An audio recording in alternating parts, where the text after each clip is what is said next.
Alors ici, je vous montre comment on fait pour calculer avec des nombres relatifs quand on est en écriture simplifiée. Donc si on est en écriture simplifiée, donc on voit qu'on n'a plus les parenthèses, on n'a pas plein de petites parenthèses de partout, on va répondre en écriture simplifiée directement. Ce qu'il faut bien se souvenir, c'est que dans tous les cas qui sont présentés ici, nous avons des additions. Ici, nous avons le nombre moins 5 plus le nombre moins 3. On se rappelle que ici, on avait moins 5 plus moins 3 et qu'on a simplifié. En simplifiant, on a enlevé les parenthèses et le signe d'addition. On les a enlevés, ça a disparu, il nous reste moins 5, moins 3, mais en réalité le calcul qu'on veut faire, c'est le nombre moins 5 plus le nombre moins 3. Donc même si on est ici, nous, et qu'on voit un moins là, on pense quand même que c'est une addition. Nous sommes sur les nombres relatifs. Sur les nombres relatifs, on ne fait que des additions.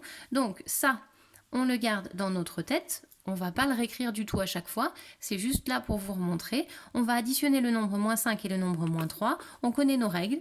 Si nos deux nombres ont le même signe, on ajoute les parties numériques et on garde le signe. Donc ici, ça va faire moins 8. Dans le deuxième exemple, on a le nombre moins 7 auquel on veut ajouter le nombre plus 2.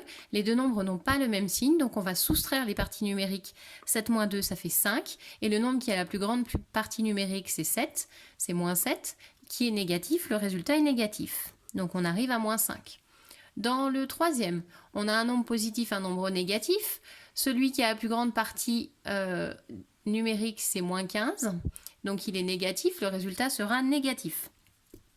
On va soustraire pour trouver moins combien ici. 15 moins 12, ça fait 3.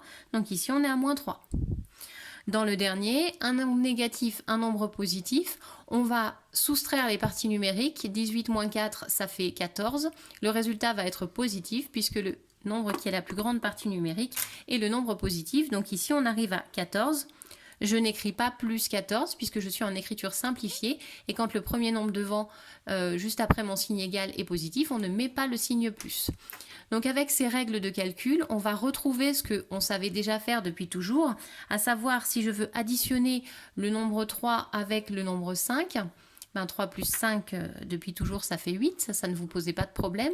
Et ça revient avec nos nombres relatifs, puisque un nombre positif et un nombre positif, j'ajoute, ça fait 8, et le résultat, les deux ont le même signe, donc le résultat va être positif. Donc on va bien retrouver des règles qu'on avait apprises, qu'on connaissait depuis toujours, qui finalement avaient un fond de calcul avec des nombres relatifs derrière tout ça, en fait.